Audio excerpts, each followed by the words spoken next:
Hello and welcome to SK Vishal's. Very good morning మనందరికీ. కానీ న్యూజిలాండ్కి మాత్రం సాడ్ బ్యాడ్ ఆఫ్టర్నూన్. ఎందుకంటే they were almost winning this game. కానీ షెర్ఫెన్ రదర్ఫోర్డ్ అడ్డుపడ్డంతో పాటు వాళ్ళని ముందుకు వెళ్ళనివ్వకుండా చేశాడు. మోస్ట్ ఆఫ్ ది ఆ టైం వరకు కూడా New Zealand were in the game. But మళ్ళీ టైమ్లీ వికెట్స్ వాళ్ళ బ్యాటింగ్ అప్పుడు అండ్ అలాగే ఆ లాస్ట్ 13 balls 37 runs ఏదైతే ఉన్నాయో గట్టి దెబ్బేసాయి న్యూజిలాండ్ని. అసలు ఏం జరిగింది వాళ్ళ? Let's get started.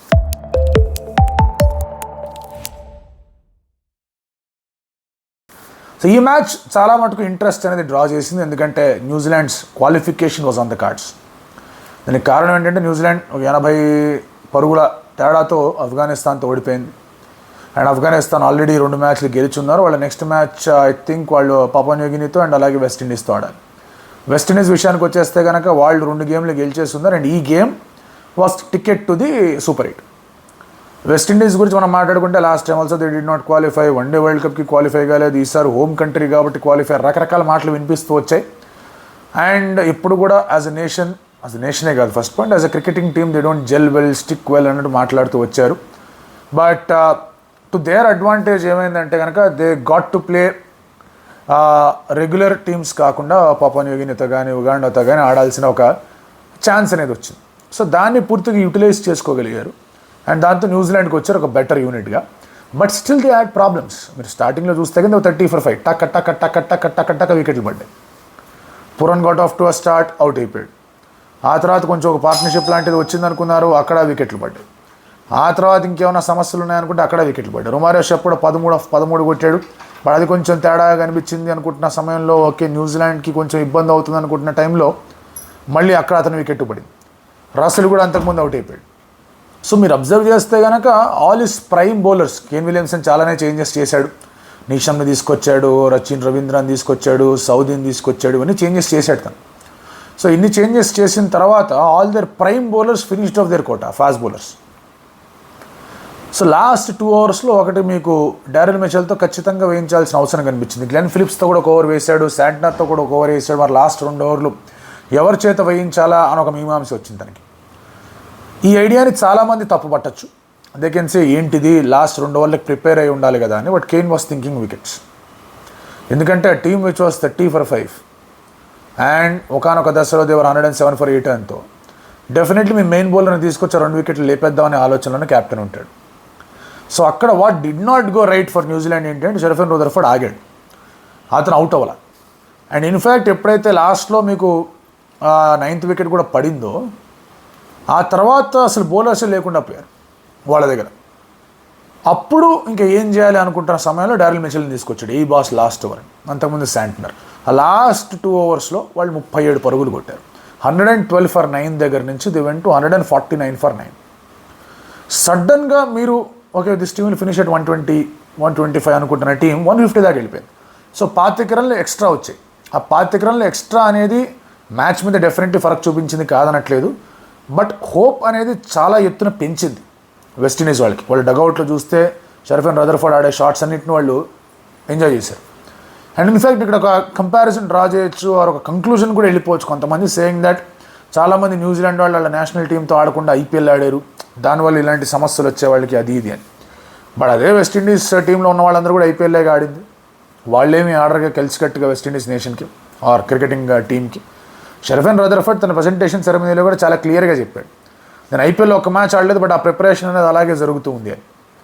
సో అతను ఇవాళ ఈ గేమ్ కూడా సడన్లీ 39 balls దాదాపు 70 పరుగులు కొట్టాడంటే అటువంటి పిచ్ మీద విచ్ కీపింగ్ కొంచెం బ్యాట్స్మెన్ గెస్సింగ్. 2 పేస్గా వస్తుంది, ఆఫ్ ద పిచ్ మూమెంట్ కనిపించింది, కొంచెం ఆగి రావడం కనిపించాయి కొన్ని డెలివరీస్. ఫాస్టర్ బౌలర్ చేస్తుంటే కనుక బౌన్స్ కూడా కొంచెం అటు ఇటుగా తయారవుతూ వచ్చింది. So it was a difficult pitch. And definitely ఈ పిచ్ మీద 150 నాట్ చేజబుల్ అని మాత్రం నేను అనుకోను. అండ్ వెస్టిండీస్ దగ్గర అంత సాలిడ్ బౌలింగ్ ఉందా అంటే అది కూడా లేదు. బట్ సమ్హౌ గుడకేష్ మోతీ వచ్చాడు, అతను బాగా వేయడం, అతను ఆ స్పెల్లో 3 వికెట్లు తీయడం, అండ్ అందులో కేన్ విలియమ్సన్ వికెట్ ఉండడం, డారెల్ మిచెల్ వికెట్ ఉండే వాళ్ళన్నీ కనిపిస్తూ వచ్చాయి. అండ్ వాళ్ళు కూడా రెగ్యులర్ ఇంటర్వెల్స్లో వికెట్లు కోల్పోతూ రావడం. అండ్ ఎవరైతే యాడ్ చేస్తారో వాల్యూ అనుకున్నారో నీషమ్ కానివ్వండి, రచిన్ రవీంద్ర కానివ్వండి, వాళ్ళు పూర్తి స్థాయిలో ఆ బ్యాటింగ్లో ఏమీ యాడ్ చేయలేకపోవడం. గ్లెన్ ఫిలిప్స్ బాగా ఆడుతున్నాడు, ఓకే ఫైన్ అనుకుంటున్న సమయంలో అతను అవుట్ అయిపోయాడు. 2 4 కొట్టాడు, ఆ తర్వాత అతను అవుట్ అయిపోయాడు. So he was there. అతను కనుక అవుట్ అవ్వకుండా ఉండుంటే మీకు శాంట్నర్ లాస్ట్ ఓవర్లో ఏం చేసాడు చూసాం మనం, టక కొడుతూ పోయాడు, 3 సిక్స్లు కొట్టాడు. అదే గ్లెన్ ఫిలిప్స్ కనుక ముందు ఓవర్ కూడా ఉండుంటే ఖచ్చితంగా ఇంకొక 10-15 రన్లు ఎక్స్ట్రా వచ్చేవని ఆలోచనలో ఉండేవాడు. అండ్ న్యూజిలాండ్కి బ్రేకులు నిజంగా ఎక్కడ పడ్డాయంటే ఆ మిడిల్ 9 ఓవర్స్లో పడ్డాయి. ఆ మిడిల్ 9 ఓవర్స్లో వాళ్ళు కేవలం 49 పరుగులు మాత్రమే కొట్టారు, 45-49 రన్స్ చేశారు, నాట్ 50. 4 వికెట్లు కోల్పోయారు. So that was a huge thing. వాళ్ళు పవర్ ప్లేలో 36 కొట్టారు, సరే కొన్ని 2 వికెట్లు కోల్పోయారు, కానీ ఆ తర్వాత వాళ్ళు కోల్పోయిన వికెట్లు ఏవైతే ఉన్నాయో పెద్ద ఎత్తున ఇబ్బంది పెట్టాయి. 3 వికెట్లు కోల్పోయినట్టున్నారు, పెద్ద ఎత్తున ఇబ్బంది పెట్టాయి. Last 5 overs they did try. Last 5 overs 51 కొట్టారు. Last 5 overs the needed around 70. So అక్కడ ఇబ్బంది అయింది. దే వాజ్ 77 రిక్వైర్డ్ ఆఫ్ 42 నుంచి. It came down to 69-68 from 30. So అటువంటి పరిస్థితులు they were doing really well. ఎక్కడో అక్కడ ఆ 2 ఓవర్స్ బాగా బౌలింగ్ చేయడం వెస్టిండీస్. తర్వాత అల్జరీ జోసెఫ్ ఎవరైతే ఆర్సీబీ వాళ్ళు హోప్తో తీసుకున్నారో అతను in fact initial part of the సీజన్లో బాగానే వేస్తాడు అనుకుంటున్న సమయంలో 2-3 మ్యాచ్లు బాగానే వేసాడు, కానీ చాలా బాగా పరుగులు ఇచ్చాడు. అతను పక్కన పెట్టారు, ఆ కాంబినేషన్ అది వర్కౌట్ కాలేదని. బట్ తీసుకోవడానికి కారణం that he can do really well in the middle overs. ఆడ అల్జరీ జోసెఫ్ వచ్చినప్పుడు కూడా చెప్పాను, మిడిల్ ఓవర్స్లో అతని రికార్డ్ చాలా బాగుందని. ఆ మిడిల్ ఓవర్స్ రికార్డ్ అనేది మళ్ళీ కనిపించింది. చాలా ఇంపార్టెంట్ వికెట్లు తీస్తాడు. మోతీ అండ్ అలాగే జోసెఫ్ మధ్యలో 7 వికెట్లు ఉన్నాయి. అండ్ న్యూజిలాండ్ సంహౌ వాళ్ళు ఆ బ్యాటింగ్ పర్ఫార్మెన్స్ మీద మళ్ళీ ఒకసారి సమీక్షించుకుంటే కనుక హిందబ్బా ఇట్లా ఆడాం అనుకుంటారు. ఇట్ వాజ్ గుడ్ బౌలింగ్ కాదనట్లా. గుడకేష్ మోతీ చాలా బాగా బౌలింగ్ చేశాడు. అల్జరీ జోసెఫ్ ఆ హార్డ్ లైన్స్ వేశాడు. ఈ మేడ్ ఇట్ టఫ్ కాదనట్లేదు. లాస్ట్లో రసల్ కూడా వచ్చాడు, వికెట్లు తీశాడు కాదనట్లా. ఒక రొమారియో షెపర్డ్ తప్ప వేరే ఎక్కడ కూడా ఆ వీక్ లింక్ లాగా కనిపించలేదు వెస్టిండీస్ బౌలింగ్ అటాక్లో. But still they could have done better అనిపించింది. అండ్ వాళ్ళ right from their opening combination సరైన రీతిలో వర్కౌట్ కాకుండా, అండ్ దెన్ కేన్ 2 మ్యాచ్లో కూడా ఫామ్లో ఉండకుండా, ఎందుకంటే Kane is a good player of spin. అతను 2 సార్లు కూడా స్పిన్కి అవుట్ అయ్యాడు. సో అది ఇంకా ఇబ్బంది పెట్టే అంశంగా తయారైంది. సో న్యూజిలాండ్కి అక్కడ డోర్ అనేది ఆల్మోస్ట్ క్లోజ్ అయిపోయింది. ఆల్మోస్ట్ నేను ఎందుకు అంటున్నానంటే కనుక ఒకవేళ పాపువా న్యూ గిని ఆఫ్ఘనిస్తాన్ ఓడించి న్యూజిలాండ్ కనుక ఏమన్నా పెద్దగా సాధిస్తే దట్స్ డిఫరెంట్ స్టోరీ. కానీ నెట్ చూస్తే ఇట్స్ -2 పాయింట్ సంథింగ్.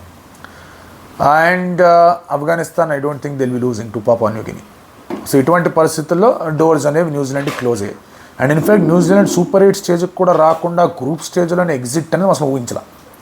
ఎందుకంటే ఆ ప్రివ్యూ వీడియో చేసినప్పుడు కూడా నాకౌట్ గ్యారంటీనే అన్న. దానికి కారణం ఏంటంటే దే హ్యావ్ ద బౌలింగ్. వాళ్ళ దగ్గర మంచి బౌలింగ్ ఉంది. ఇన్ఫాక్ట్ 2 మ్యాచ్లో కూడా దే డిడ్ వెల్. ఫస్ట్ మ్యాచ్లో చూసుకుంటే కానీ ఓ రివ్యూ వద్దనుకున్నారు, ఒక రన్అట్ మిస్ చేసుకున్నారు, 2 క్యాచ్లు మిస్ చేసుకున్నారు, రకరకాలు జరిగిపోయినాయి అక్కడ. ఫస్ట్ మ్యాచ్లో Afghanistan they played horrible. First 14 ఓవర్ల దాకా వికెట్టే రాలేదు వాళ్ళకి అంటే కనుక వాళ్ళు వికెట్ తీయలేకపోయారు. వారు వికెట్ ఎట్లాగైతే తీద్దామనే అవకాశాలు వచ్చి వాటిని అందిపుచ్చుకోలేకపోయారు ఆఫ్ఘనిస్తాన్తో. ఈసారి దే వర్ టేకింగ్ వికెట్స్. నేను బ్లేమ్ అంతా ఎక్కడ పడుతుంది అంటే కనుక బోల్ట్ని హోల్డ్ చేస్తుంటే బాగుండేదా, మధ్యలోనే ఓవర్లు వేస్తుంటే బాగుండేదా, వికెట్లు పడుతున్నప్పుడు వేసుంటే బాగుండేది కదా. So this is what happens. ఒక మంచి అగ్రెషన్తో వెళ్ళిపోయి గోయింగ్ ఫర్ ద కిల్, లేదంటే కనుక ఫినిషింగ్ ఓవర్స్, ఈ యొక్క బ్యాటిల్ ఎప్పుడూ ఉంటుంది. And probably Kane Williamson because ఆఫ్ఘనిస్తాన్తో ఓడిపోయారు, నెట్ దెబ్బతినింది కాబట్టి ఈ wanted West Indies to get all out.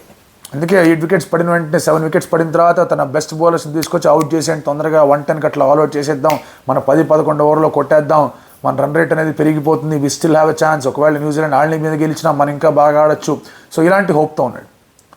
So previous match తాలూకా ఇంపాక్ట్ అనేది ఈ మ్యాచ్ మీద ఉండకూడదు. మనం ఎలాగైతే స్పోర్ట్స్ పర్సన్స్గా వాళ్ళందరూ మాట్లాడుతూ ఉంటారో, ఈయన లీగ్ స్టేజో లేకపోతే ఇంక ఈ మస్ట్ విన్ గేమ్లో ప్రీవియస్ మ్యాచ్ తాలూకా ఇంపాక్ట్ అనేది ఉంటుంది. ఆ ఇంపాక్ట్ ఉండడం వల్లే Kane Williamson took the over aggressive route. ఆ ఓవర్ అగ్రెసివ్ రూట్ ఇవాళ మ్యాచ్లో తీసుకోవడంలో కేన్ విలియమ్సన్ తప్పుపడడం తప్పది, కరెక్ట్ కాదు. But New Zealand all said and done last 2 ఓవర్లు ఆప్షన్స్ లేకుండా అయిపోవడం, ఆ తర్వాత బ్యాటింగ్లో సరైన కాంట్రిబ్యూషన్స్ లేకుండా ఉండడంతో they never looked like a New Zealand team. And దాంతో వాళ్ళు గ్రూప్ స్టేజ్ నుంచే ఎగ్జిట్ అనేది ఇస్తున్నారు. But West Indies are very very happy. దానికి కారణం ఏంటంటే ఇందాకే మాట్లాడుకున్న లాస్ట్ 2 వరల్డ్ కప్స్ వాళ్ళ రిప్రజెంటేషనే లేదు. T20 వరల్డ్ కప్ వాళ్ళు 2 సార్లు గెలిచారు. వాళ్ళు హోమ్ కంట్రీ కాకపోయినా కూడా ఇవాళ బ్రయన్ లారా స్టేడియం ట్రినిడాడ్లో జరిగింది. ఆ తర్వాత మీకు బార్బడోస్లో, తర్వాత అటు ఇటు ఇక్కడ జరుగుతూ ఉంటాయి, ఆ గ్రూప్ ఆఫ్ ఐలాండ్స్లో జరుగుతూ ఉంటాయి. సో వాళ్ళకి మంచి క్రికెటింగ్ ఫ్లేవర్ ఉన్న కంట్రీస్ అవన్నీ కూడా. సో వాళ్ళ ఫ్యాన్స్ అందరూ కూడా హ్యాపీగా ఫీల్ అవుతారు. అండ్ సూపర్ 8కి వచ్చినందుకు వాళ్ళు ఆనందంగా ఫీల్ అవుతారు. సో దే విల్ ఫీల్ మళ్ళీ right everything is coming together. And Darren Sammy కోచింగ్లో, రాహ్మన్ పౌల్ క్యాప్టెన్సీలో ఎవ్రీబడి ఈస్ కాంట్రిబ్యూటింగ్ అని వాళ్ళు అనుకుంటారు. సో గ్రేట్ ఈవినింగ్ వెస్టిండీస్కి అండ్ సాడ్ ఆఫ్టర్నూన్ న్యూజిలాండ్కి. అండ్ దేర్ యు గో, ఇంకా చూద్దాం ఎలా ఉండబోతుంది ఏంటి పరిస్థితి. నేను పాకిస్తాన్ సంగతి కూడా మనం మాట్లాడుకోవాల్సిన అవసరం లేదు, బయటికి వెళ్తారా లోపలికి వస్తారా అని. ఆస్ట్రేలియా గురించి మాట్లాడుకుంటే కనుక స్కాట్లాండ్తో ఏమన్నా తేడాలు చేస్తే కనుక మ్యాచ్లు బ్యాన్ చేస్తూ ఉంటారంటే స్కాట్లాండ్కి గెలవకూడదు ఆస్ట్రేలియా మీద. వాళ్ళు నిజంగా కష్టపడి గెలిచినా కూడా ట్యాంకింగ్ అంటారు. అదండి నాకు కొన్ని అర్థం కాని కొన్ని వస్తువునే వాటి గురించి కూడా మాట్లాడుకుందాం. Until then